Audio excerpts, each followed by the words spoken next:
Bonsoir, mesdames et messieurs. Alexandre Baudouin et François Trépanier qui vous souhaitent la bienvenue à cette autre édition de Sport Express. Salut François. Salut Alex. François, tu sais que Christian Boudrian, Tigidou, qui est un de nos fidèles auditeurs, qui lui aussi a décidé de faire le challenge de perte de poids. Là. Oui, je ne sais pas où il en est rendu, notre Christian national. Lui, il se prend en photo, ce qui n'est pas vraiment le cas pour moi. Continue à prendre que tes pieds et la balance, c'est parfait avec ça.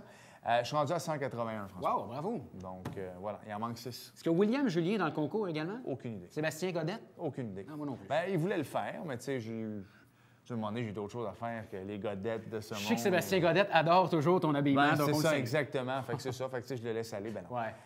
François, belle émission cette semaine. Ça faisait longtemps qu'on voulait en parler. Ah oui. Et j'ai un ami, Dieu merci, qui l'a fait l'an dernier. Alors, je lui ai dit, écoute, viens nous en parler. On va parler de Compostelle. Je sais que ça a été un peu plus publicisé dans les dernières semaines parce que Dave Morissette le fait. Ouais. On va en parler aussi dans l'entrevue, mais il le fait à vélo. C'est une belle histoire. Oui, moi, je pensais que ça se faisait seulement à pied, ce Compostelle. Non. Je n'étais pas familier, mais il y a eu des embûches dans le parcours un petit peu de ton ami Pierre-Luc, puis ça va être une entrevue vraiment intéressante. Voilà. Et en deuxième partie, vous le savez, ce sont les séries mondiales qui ont débuté ce mardi entre les Red Sox de Boston et les Dodgers de Los Angeles. Et moi, j'y vais avec les Red Sox, tu le sais. Oui. Mais ça va être une belle série quand même. Marc Labbé vient nous en parler. Quel passionné, Marc Labbé. Écoute, on aurait pu faire une émission complète avec lui. Ouais. Mais Marc nous va des prédictions. On parle également du potentiel retour des expos, on l'espère. Mais Marc a l'air à trouver que ça sent bon. Moi aussi, je trouve que ça sent Oui, bon. on dirait. Là, ça commence à se vendre dans le bassin Peel. Il faut qu'il se grouille un peu. Oui, c'est vrai. Alors, on s'arrête 5 secondes et au retour, on va passer les 10 prochaines minutes en Europe, mon cher, avec À rouler. Pierre-Luc Grisé. Voilà, on va parler du chemin de Compostelle.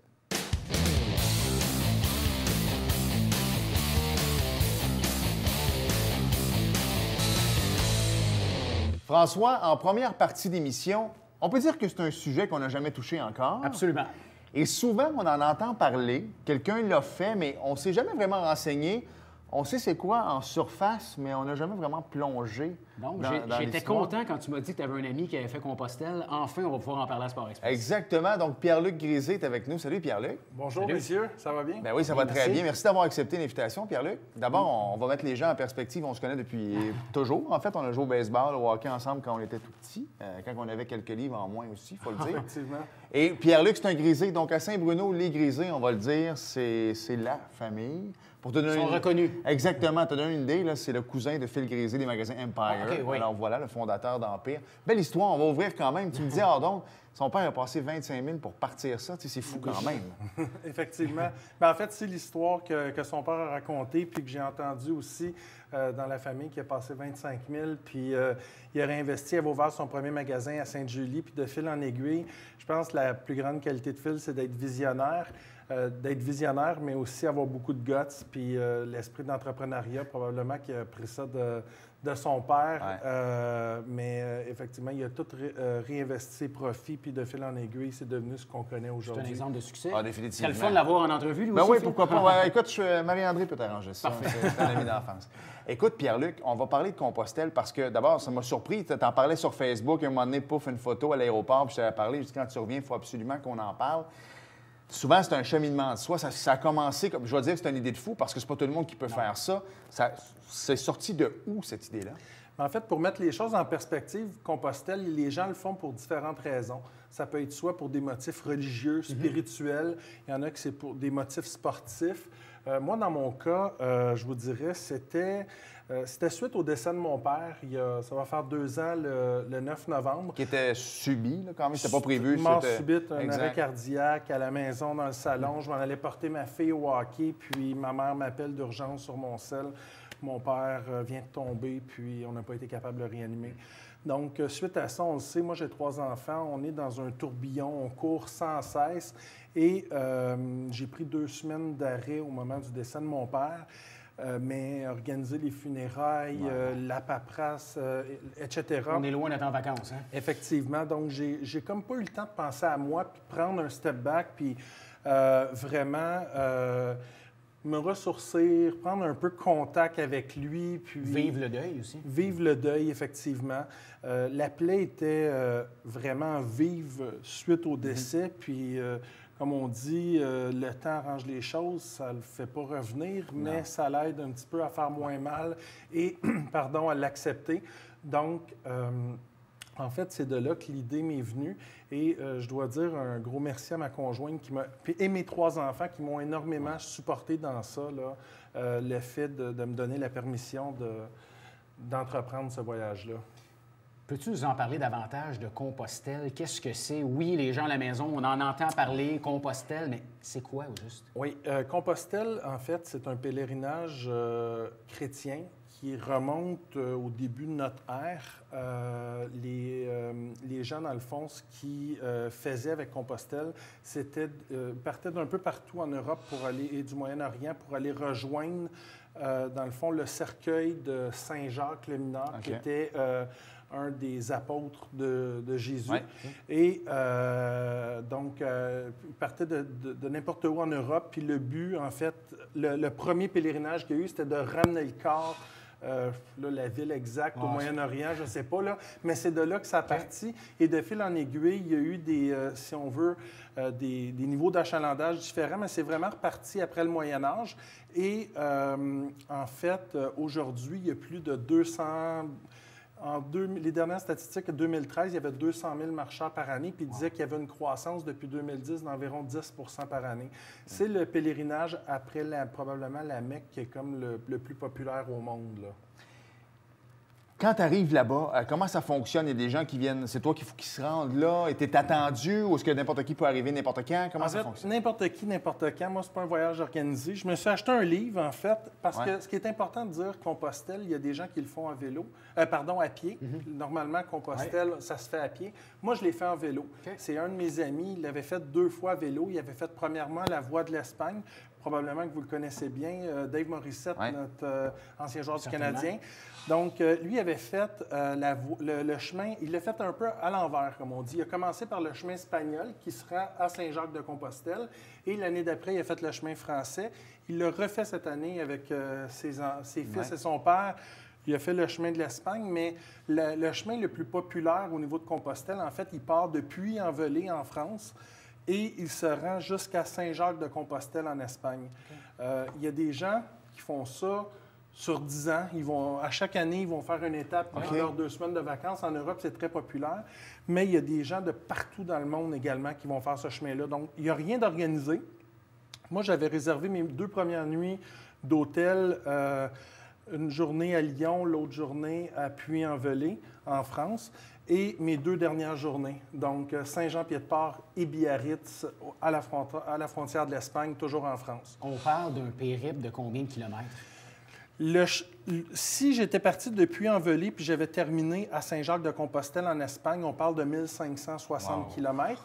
Par contre, moi, cette année, je me suis contenté de faire uniquement le chemin français. Donc, je suis parti de la Haute-Loire, qui est environ à 1h30, 2 heures de train de Lyon, au sud-est de la France, pour me rendre jusque dans les Pyrénées, à la frontière de l'Espagne, à Saint-Jean-Pied-de-Port. Okay. Donc, c'est un périple de 750 km. Comme je vous disais tantôt, moi, je l'ai fait en vélo. Parce que ça m'aurait pris 1 mois et demi si je l'avais fait à pied. Tu me disais donc qu'au-delà de la perte de poids, tu as perdu, je pense, 24 livres en 2 semaines. 24 livres en 2 semaines. C'est assez extraordinaire. Quand tu te rassois et que tu repenses à ça, Pierre-Luc, qu'est-ce que c'est venu chercher en toi? Qu'est-ce que tu as découvert? Est-ce que tu as découvert un nouveau Pierre-Luc? Tu sais, des fois, ça fait cliché de dire ça, mais est-ce que c'est ça? Est-ce que redécouvrir. Est-ce que le deuil s'est fait aussi? Comment... Pour être très honnête avec vous, premièrement, ce que j'ai découvert, c'est que je n'étais pas en forme. Je croyais que j'étais en forme en m'entraînant dans les basses terres du Saint-Laurent, en faisant des 50 km par jour avant de partir. Premièrement, j'ai découvert que je n'étais pas nécessairement assez en forme pour ce chemin-là. Mais en fait, c'est un chemin où on découvre l'être humain. Ouais. C'est un chemin où... est-ce que j'ai eu le temps de faire mon deuil? C'était beaucoup plus difficile que je pensais. Donc, une grosse partie de mon voyage, je m'étais amené de la littérature, 2 livres que je voulais lire. Je m'étais donné des choses à faire. J'ai pas touché un livre. Okay. Je pédalais quand même tôt le matin à environ 5 à 6 heures à tous les jours. Je faisais en moyenne entre 50 et 105 km par jour. Okay. Mais oui, j'ai eu le temps d'observer beaucoup parce que j'étais seul.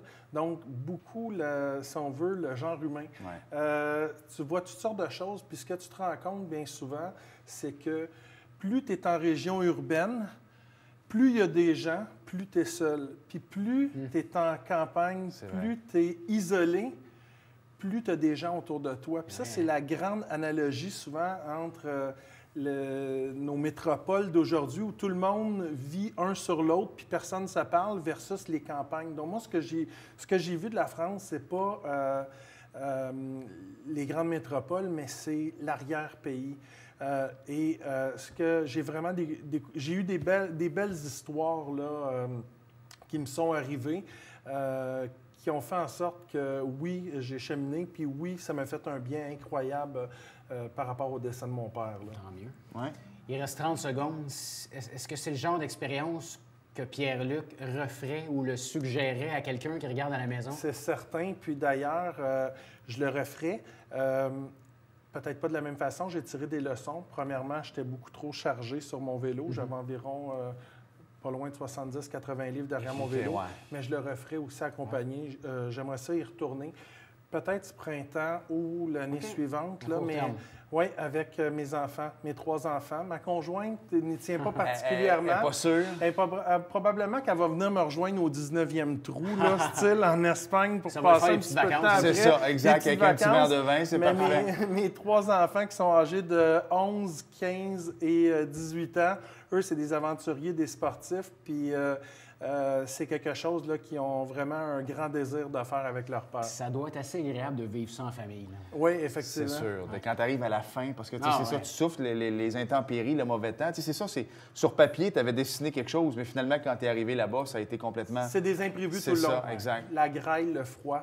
Juste pour vous donner une idée, là, si on prend exemple... Pour les auditeurs, là, je fais l'analogie avec la côte du Sommet Trinité à Saint-Bruno, mais mettons la côte pour se rendre au belvédère du Mont-Royal. Mais en fait, c'est la première journée. Tu arrives, c'est là que tu es le moins en forme. Une montée de 35 km à 5-6 degrés d'inclinaison. Après, on redescend pendant 7 km, puis on remonte un autre 20 km. Donc, environ 35 km d'ascension la première journée. Juste à jaser. Je vais être honnête, puis on en parle beaucoup là, du Tour de France, puis du dopage, puis pas des stéroïdes, mais des fois des médicaments qui nous aident à reprendre un peu le lendemain. Bien, tu sais, soyons pas surpris qu'il y ait justement du doping dans le cyclisme parce que c'est un sport très difficile.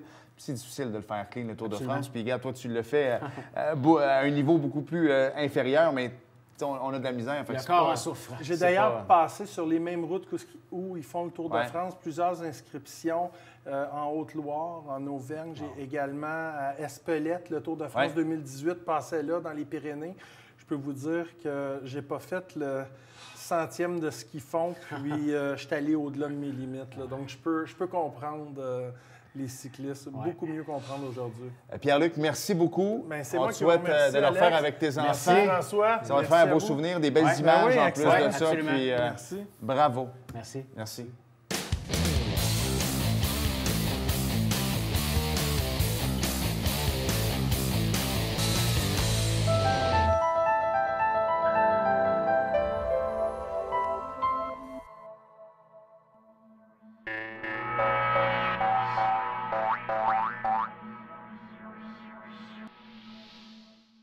Nous cumulons plus de 250 années d'expérience à vous informer. Nous adhérons au guide de déontologie journalistique du Conseil de presse du Québec. Nous sommes le Canada français, Boom 104.1 et la télévision du Richelieu, vos médias de confiance. Restez informés avec nous.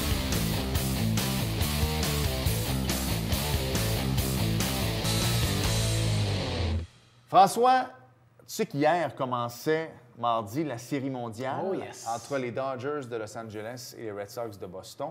Et on a appelé notre ami pour venir parler de cette série. Qui est de mieux dans le Haut-Richelieu que pour parler balle que Marc Labbé. Salut Marc. Salut Alex. Comment ça va? Ça va très bien, toi? Ben oui, ça va bien. On le disait hors d'onde tantôt. Je pense que le commissaire voulait ça un peu aussi. Les Brewers de Milwaukee, c'est le fun, mais en même temps, c'est pas Los Angeles. Je pense que c'est une série rêvée. Là. Exact. C'est une série rêvée qu'on attendait depuis longtemps. Parce que la dernière fois que ces deux équipes-là se sont rencontrées, c'est en 1916. OK. Puis malgré tout, là, on croit que l'histoire s'est répétée à plusieurs reprises, mais les Dodgers ont affronté seulement 12 fois les Red Sox dans leurs histoires, à cause des matchs interligues. Exact, c'est ça. Donc, en 2016, c'est la dernière fois qu'ils se sont rencontrés. OK? Et un petit fait qui est intéressant, c'est que les matchs n'ont pas été joués au Fenway. Ils ont été joués au stade des Braves de Boston, parce que le stade des Fenway tenait 35 000 personnes, tandis que celui des Braves en tenait 40 000 personnes. OK. Donc, ça ne s'est pas joué au Fenway. Et puis, si on fait un comparatif avec la Série mondiale qui va avoir lieu, d'autres temps, d'autres mœurs, évidemment. La Série mondiale en 2016, pas en 2016, mais en 1916, ça fait 102 ans. Ça s'est joué en 5 matchs. Messieurs, combien de lanceurs ont-ils utilisé, les Red Sox de Boston? Il doit y avoir un Babe Ruth là-dedans, mais ils ont dû perdre. Ouais, c'est ça, j'ai pas 3, peut-être. 5 lanceurs. OK? Babe Ruth a lancé 2 matchs complets, dont un de 14 manches, un shutout en 14 manches, qui a battu son adversaire qui lui aussi avait pitché 13 manches et 2 tiers. C'est dans une série mondiale qui ont lancé 49 manches. Ils ont utilisé 5 lanceurs. Dans la dernière série entre les Brewers et les Dodgers, ils ont fait plus de 80 changements de lanceurs. Donc, c'est d'autres temps, d'autres matchs complètement à ce niveau-là. Et ça s'est joué en 2h32 minutes. Ce qui est plus le 14 cas. matchs. Non, mais ça, c'est un problème. J'ouvre une On aparté. en jasait tantôt. là. J'ouvre une aparté. À ce temps, les lanceurs partants, il faut qu'ils te les amènent en 4 manches et demi, 5 manches. C'est fou. On dirait que c'est le lanceur qui arrive en 5e qui est rendu le lanceur de décision. Parce que souvent, c'est ce que j'aime pas des séries. J'adore le baseball. Ce que j'aime pas des séries, c'est que là, on met des lanceurs partants en 7e. On met des closers, excusez-moi l'anglicisme, en 6, 7, 8e. C'est pas leur rôle, Marc. Il y a un vent de mouvement. Si on regarde présentement là, dans les séries de championnat, les 4 instructeurs qui étaient là, ils avaient tous en bas de 50 ans. Ils arrivent avec une nouvelle mentalité, l'analytique. Tu n'as jamais vu autant de laptops sur un banc, autant de données, autant d'informations. Aujourd'hui, moi, Marc Labbé, je crois que dans un avenir rapproché, une couple d'années, tu auras plus 5 starters puis 7 releveurs. Tu vas avoir une équipe de 12 lanceurs, puis tu vas aller avec des missions, tu vas aller un 2 manches, un 3 manches, tu vas affronter un spécialiste, tu sais, tu vas avoir... Puis en Série mondiale, c'est ce qu'on voit. On a vu cette semaine, c'est les Dodgers qui ont amené, ou les Brewers qui ont amené un lanceur pour un frappeur. Tu sais, c'est vraiment... Tu le réchauffes pendant 20 minutes. Mais si tu payes quelqu'un 5, 6, 7, 8 millions, est-ce que tu le veux aux 6, 7 jours ou tu le veux à tous les 2 jours vis-à-vis... Donc, ça peut changer un peu cette donne-là à ce niveau-là. Mais ça va être difficile de prévoir l'issue de cette série-là. Écoute, c'est dur de battre un momentum que Boston a tout le long de la saison. Mais par contre, il faut que tu donnes un léger avantage aux Dodgers parce qu'oublie pas que les Dodgers, eux autres, les Red Sox, vont jouer 3 matchs consécutifs avec un line-up de 8 frappeurs. Parce que tu t'en vas, ton lanceur, il faut qu'il frappe à Los Angeles 3 fois. Tandis que Los Angeles est un peu plus habitué à ça. Donc, si Los Angeles réussit à en sortir une au Fenway, là, tu t'en vas 3 matchs là-bas, ça peut changer la dynamique à ce niveau-là. Marc, on doit te poser la question. On vient de savoir tes prédictions. À chaque fois que Claude Raymond vient ici en studio, il est toujours question du retour des expos. Marc Labbé, en tant que grand amateur de balles, trouves-tu que ça sent bon présentement? Je trouve que souvent que il faut entre la tête et la raison. Là. Il y a beaucoup d'éléments qui sont en ligne pour de la raison. On pense au site qui le regarde, tous les projets urbanistes qui est alentour. On regarde ce qui se passe un peu à l'extérieur. On regarde l'engouement du baseball. On regarde les 8-9 000 personnes à Tampa Bay. Oui, c'est exactement. Oui, mais ça, je veux mettre un bémol parce que la game n'est plus dans les estrades. Et dans le pay-per-view, et dans les droits de télévision, et dans les... DAZN, as-tu vu? DAZN, les Russes, ils viennent de signer un Golovkin, je me souviens plus trop, un boxeur, 350 millions pour Alvarez, 350 millions pour 11 combats. Michael Buffer s'en va là. Mais sur DAZN, maintenant, c'est un Netflix du sport. Tu payes 20$ par mois, tu as toute la MLS, la NFL. Exactement. Donc, c'est vraiment ça. Le Canada, tu as une équipe pour 30 quelques millions de population. Je pense qu'il y a un marché qui est là. Il y a un engouement qui est là. Je pense que les choses font bien les choses. Tu sais, moi, je suis allé au Fenway Park cette année, puis on était c'était le Saturday Night Baseball. Fait que c'est le fun, c'est Fox qui était là. Fait que John Smoltz, c'est tout là. Et moi, c'était John Morosi, qui, comme je dis aux gens, c'est un peu le Renault Lavoie de Fox. Exact. Et quand il est descendu les marches, je te l'avais compté, mais quand il est descendu les marches, il a entendu parler français. Fait qu'il nous a regardé, puis il a dit français européen ou français Canada, tu sais. Fait que nous, on a dit français Canada. Fait qu'il nous a regardé, puis il a dit See you in 5 years. Puis ce qui est drôle, c'est que récemment, j'étais à MLB Network. Et dans son bureau, John Morosi, il y a une espèce de bobblehead des expos.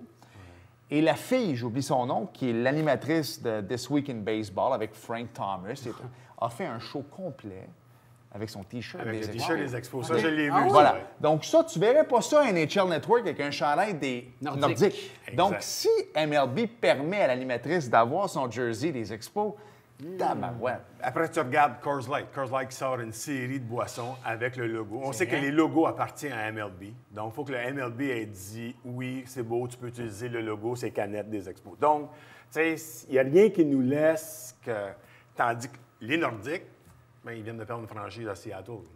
Exact. Puis il parle beaucoup de Houston en plus. Là, tu sais, Fait que c'est pas le même débat à ce niveau-là. Non, puis c'est sorti, c'est le fun. C'est les Brewers qui s'en viennent jouer à Montréal au mois de mars Ouais, contre les Blue exactement. Jays.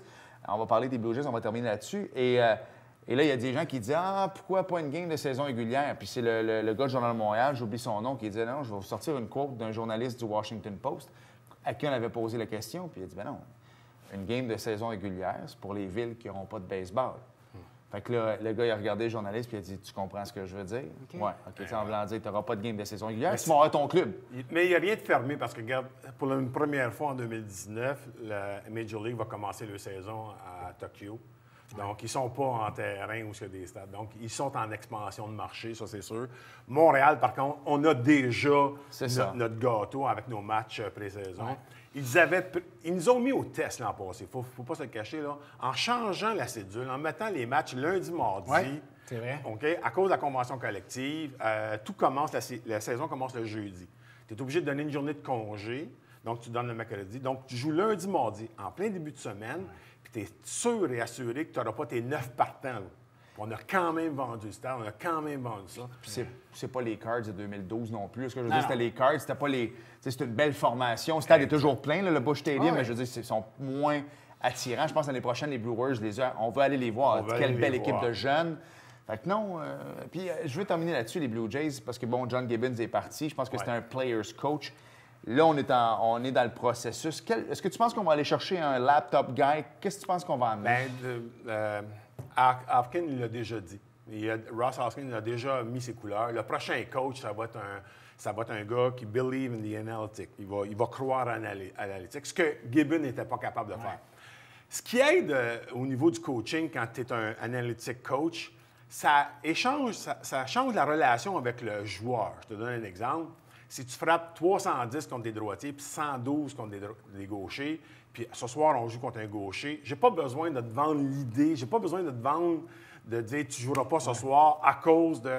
Donc, ça remet les armes aux joueurs qui doivent se prendre en main, prendre les moyens nécessaires, OK, pour justement augmenter son moyenne au lieu d'être à 112, augmenter pour avoir une capacité de jeu. Performer. C'est pour ça que les coachs, à l'époque, c'était vraiment le trust, c'était vraiment tu sais, la relation. Aujourd'hui, les gars en bas de 50 ans, ils veulent des jobs à long terme. Puis, gars, c'est plus émotionnel. C'est ça. Qu'est-ce que je te dis? Puis, ils n'ont pas le choix. Non, c'est ça. Ils Il n'ont va pas le falloir choix. que les joueurs s'améliorent parce qu'on regarde souvent, moi j'aime beaucoup Mark Griffin, tu sais, ou même un peu à TVA Sport avec les Boys Roger et tout ça, mais tu vois le schéma. Le gars, ils savent maintenant qu'il frappe toujours entre la ligne de premier but et du deuxième but, mais c'est au frappeur de pousser la rondelle dans son champ. Puis souvent, il remonte à la reprise après et dit regardez la façon que l'avant-champ est positionné. Il y a un trou entre le 2 et le 3. Là. Tu peux envoyer la balle là, mais il s'entête encore à frapper dans son champ. Et là, les 3 sont là, donc c'est un retrait automatique. Mais s'il apprenait à revenir à la base, couper son bâton, pousser la balle. Pousser la balle. Tu sais, puis- Utiliser le terrain. Exactement. Par contre, ce que ça donne aujourd'hui dans l'analytique, il faut faire attention, c'est que des moyennes de 335, aujourd'hui, tu dois battre un lanceur qui va se présenter probablement avec une mission ou un objectif, OK, un spécifique. Tu dois battre un chiffre, une défensive qui a bougé, qui ne te donne plus autant d'espace de terrain. Donc, fait que les moyennes vont réduire un peu. Ça va tout à l'avantage, justement, des frappeurs qui vont être capables de percer l'alignement des deux côtés, droitier, tant droitier que gaucher. Fait que l'analytique, moi, j'y crois, ça passe par là, puis ça ne ment pas. Je sais qu'il y a certains joueurs, les anciens, le old school, n'aiment pas ça.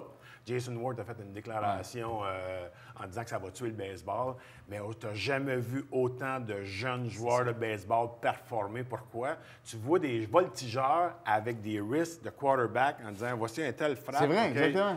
Puis la catcher, tout ça, là, c'est là que ça s'en va le baseball. C'est une nouvelle ère.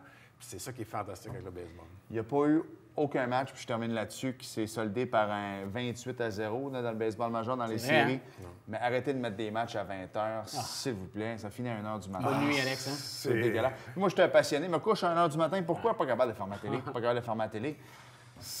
Tu fais pour le lendemain. Puis tu veux écouter l'après-match parce que C'est ça, tu veux exactement. voir les analyses qui s'en C'est ça. est fait puis avoir une idée. Red Sox là-dessus. en 6, messieurs. Je vais avec ça. Dodgers en 6 aussi.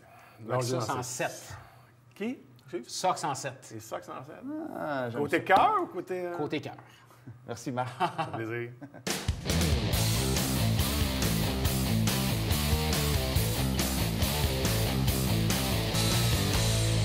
Et François, en terminant, avant de parler malheureusement de NASCAR, parlons un peu de football. Grosse victoire de nos géants, Alex, ici au stade Ouais. Alphonse Desjardins. 24-17 contre Limoilou.